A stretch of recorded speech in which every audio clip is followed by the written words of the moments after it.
تو بازو قلم ہو چکے تھے. خدا آپ کو کسی غم میں نہ رلائے سوائے غم سرکار سید الشہداء کے. بازو قلم ہو چکے تھے. عزیزوں آقا عباس کیا کرتے؟ بس مجلس تمام ہو رہی ہے عزیزوں، میں نے یہ روایت کسی کتاب میں نہیں دیکھی، لیکن معتبر ترین ذاکرین سے میں نے سنا ہے کہ ایک ذاکر تھے، مصائب پڑھنے میں مشہور تھے، خوب مصائب پڑھتے تھے، لوگ گریا کرتے تھے.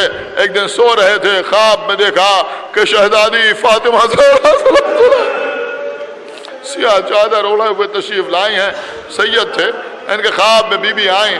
آنے کے بعد کہا کہ میرے بیٹے کے ذاکر، تو میرے بیٹے کی مصیبت بیان نہیں کرتا. انہوں نے ہاتھ جوڑ لیے، کہا بی بی میں آپ کے بیٹے حسین کے مصائب خوب پڑھتا ہوں. بی بی نے کہا نہیں، میں اپنے بیٹے عباس کی بات کر رہا ہوں.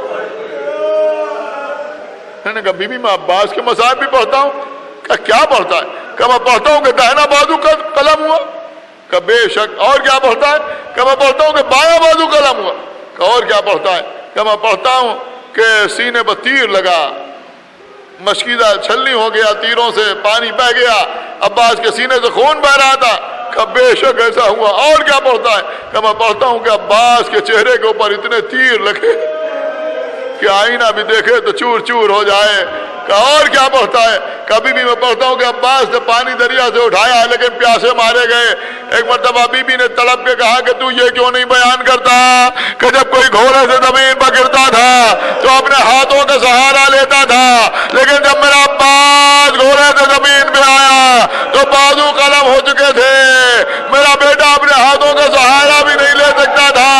ارے میں جنت کو چھوڑ کے آ گئی، میں آواز دے رہی تھی آ میرے لال عباس آ، میں تجھے آغوش میں لے کے زمین.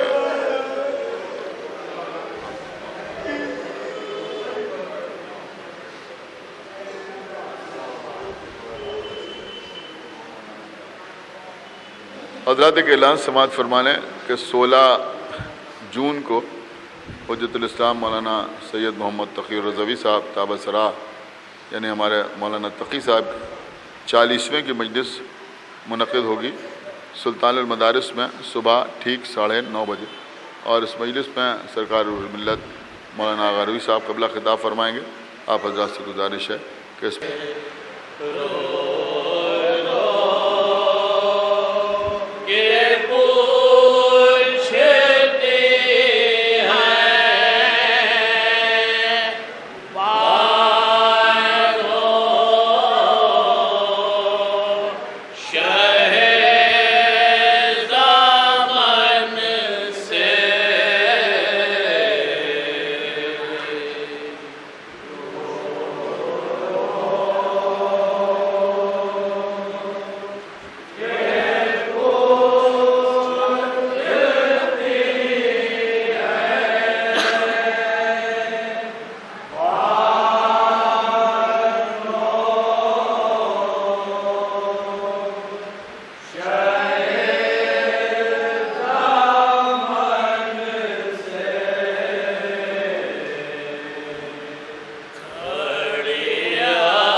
السلام علیکم یا ابن رسول اللہ، السلام علیکم یا جمیع شہداء کربلا، خصوصاً سیدی مولاي ابو الفضل العباس ابن امیر المومنین، السلام علیکم ورحمۃ اللہ وبرکاتہ۔